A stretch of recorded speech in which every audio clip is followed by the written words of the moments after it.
Hello दोस्तों, एक बार फिर हमारे यूट्यूब चैनल ड्रीम्स मेकर में आपका बहुत बहुत स्वागत है। तो आज हम आपके लिए लेके आए हैं एक बहुत ही छोटा सा टॉपिक है जो इतिहास के विषय में आपका एक क्वेश्चन यहाँ से सॉल्व करा सकता है अगर पूछा जाए तो जैसा कि यहाँ से क्वेश्चन पूछा भी जा चुका है, तो हमारा जो टॉपिक है वो है मृदभांड संस्कृति। तो चलिए समझते हैं, इसको स्टार्ट करते हैं। तो मृदभांड संस्कृति हम देखेंगे। मृदभांड दो शब्दों से मिलकर बना, अर्थात मृद प्लस भांड। तो मृद या मृदा इसको कहा जाता है। मृदा जिसका मतलब होता है मिट्टी, और भांड का मतलब होता है बर्तन।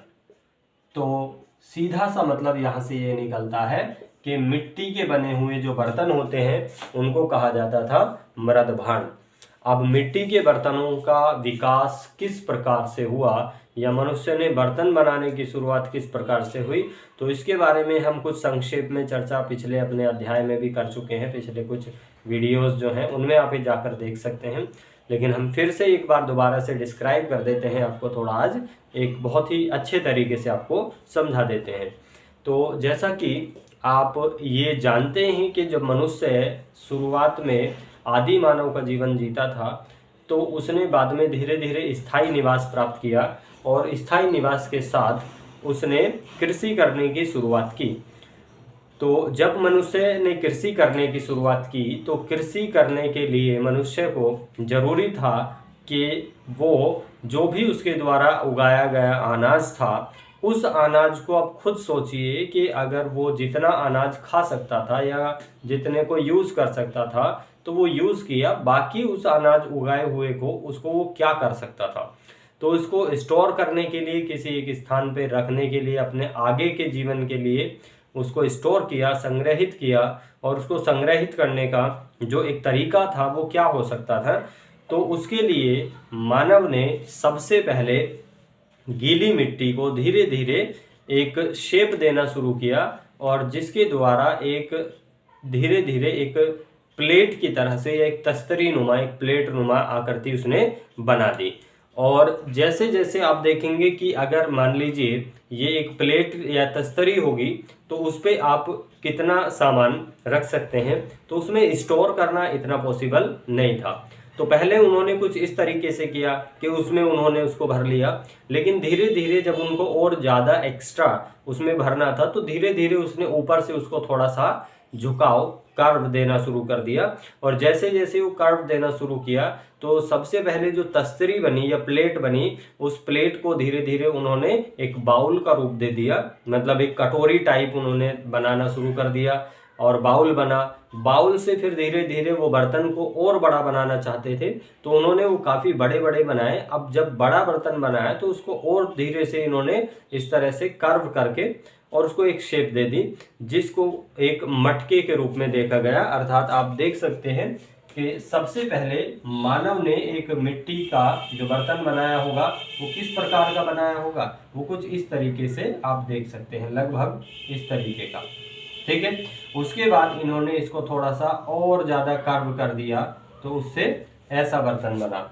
और इसके बाद धीरे धीरे उन्होंने इसको इस तरीके से कर्व करना शुरू कर दिया, और उसको एक कवर करने के लिए, ऊपर से उसको बंद करने के लिए भी उन्होंने उसको छोटा मुंह, उसका जो मुख था, उसका जो मुंह बनाया वो काफ़ी छोटा कर दिया। तो उसमें आप ज़्यादा से ज़्यादा भर के कंज्यूम कर सकते हैं और स्टोर करके रख सकते हैं। तो मानव ने बर्तन बनाने की शुरुआत एक इस प्रकार से धीरे धीरे शुरू की। लेकिन अब आप जैसे कि देखेंगे कि धीरे धीरे बर्तन बनाते बनाते अब इस प्रकार के कई तरीके के बर्तन वहाँ पे बने हैं।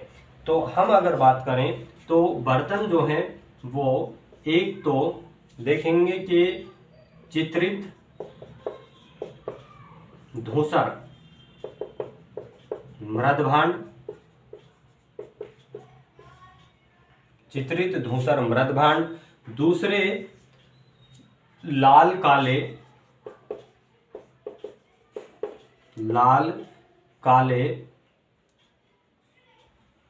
और लाल काले पॉलिश, या पहले सिर्फ लाल काले धूसर मृद भांड,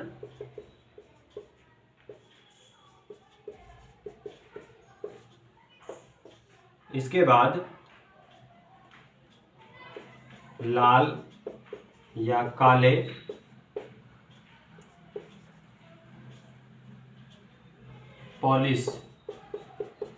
पॉलिशदार या चमकदार कह सकते हैं, पॉलिशदार मृद भांड। तो ऐसे कई प्रकार के मृद भांड वहां पे पाए गए हैं। तो अभी हम इसको समझते हैं कि इन मृद भांड को हम किस तरीके से एक्सप्लेन करते हैं और क्या क्या चीजें वहां पे मिलती हैं। तो इनके बारे में अगर आप देखेंगे तो मृद भांड के जो सबसे पहले साक्ष्य प्राप्त हुए हैं, मृद भांड के सबसे पहले साक्ष्य, सबसे प्राचीन साक्ष्य किसके, मृद भांड के, तो वो मिले हैं चौपानी मांडो से, चौपानी मांडो। तो पिछले वीडियोस में हम इसके बारे में चर्चा भी कर भी चुके हैं। तो चौपानी मांडो जो है वो यूपी में इलाहाबाद में पड़ता है, अर्थात आज प्रयागराज में। तो ये इलाहाबाद या प्रयागराज अर्थात यूपी में ये क्षेत्र पड़ता है। तो वहां से हमें जो मिले विश्व के सबसे पुराने या सबसे पहले मृद भांड प्राप्त होते हैं। आप कह सकते हैं कि विश्व के सबसे पुराने हैं। ठीक है, अब यहां से जो हम देखेंगे तो एक तो चित्रित धूसर मृद भांड। तो पहले चित्रित धूसर मृद भांड जिनको कहा गया है PGW। तो PGW इनको कहा गया, अर्थात PGW मतलब चित्रित का मतलब है यहाँ पे पेंटेड, धूसर अर्थात ग्रे वेयर्स, चित्रित धूसर मृद भांड पेंटेड ग्रे वेयर्स। दूसरे चित्रित धूसर मृद भांड के अलावा उत्तरी काले पॉलिशदार मृद भांड,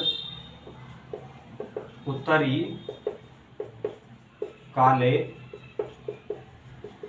पॉलिशदार मृद भांड, तो इनको कहा गया NBPW, north black polished wares. तो इनको कहा है NBPW। ठीक है, तो ये जो है चित्रित धूसर मृद भांड जो है ये आपको, और उत्तरी काले पॉलिशदार मृद भांड, ये दोनों आपको मिलते हैं सिंधु घाटी सभ्यता से, सिंधु घाटी सभ्यता से, और इसके अलावा वैदिक सभ्यता से, वैदिक सभ्यता। तो इन दोनों सभ्यताओं से ये प्राप्त होते हैं चित्रित धूसर मृद भांड और नॉर्थ ब्लैक पॉलिश्ड वेयर। और इसके अलावा लाल काले मृद भांड, तो ये लाल काले मृद भांड अब यहाँ पॉलिश्ड नहीं है, ठीक है, और पॉलिश्ड नहीं है, उन पे सफेद रंग की पट्टियां और ये इस तरीके की कुछ सजावटी हैं, तो वो मिलते हैं हमें पाषाण काल से, पाषाण काल। तो वहां पे उनको बर्तनों को बना के सिर्फ कुछ कलर, उनको कुछ रंग दे दिया जाता था, उनमें इतनी साफ सफाई या एक पॉलिश्ड वगैरह नहीं होती थी, क्योंकि यहाँ जो ये रंग हैं ये एक धातु के आधार पे किए जाते थे। तो उनको धातु से, जैसे तांबे से, लोहे से या इन चीज़ों से उनको पॉलिश कर दिया जाता था, जिससे वो काफ़ी ज़्यादा चमकदार हो जाते थे। ठीक है, तो चलिए ये हमारा छोटा सा टॉपिक था जो कि एक मृद भांड संस्कृति के बारे में बताया गया। अब एक छोटा सा टॉपिक इसी तरीके का हमारा अगले वीडियो में आने वाला है, जिसका नाम है दक्षिण भारत की महापाषाण काल संस्कृति। ठीक है, तो वहाँ के बारे में हम देखेंगे कि कुछ वहाँ पे बड़े पत्थरों का और कुछ क्या क्या चीज़ों का उपयोग किया जाता था। तो वो दक्षिण भारत का एक मेगालिथिक फेज जो है वो अलग रहा है। तो अगला टॉपिक, छोटा सा हमारा अगला वीडियो आने वाला है जो कि हम देखेंगे कल। तो बने रहिए हमारे साथ। चलिए, धन्यवाद।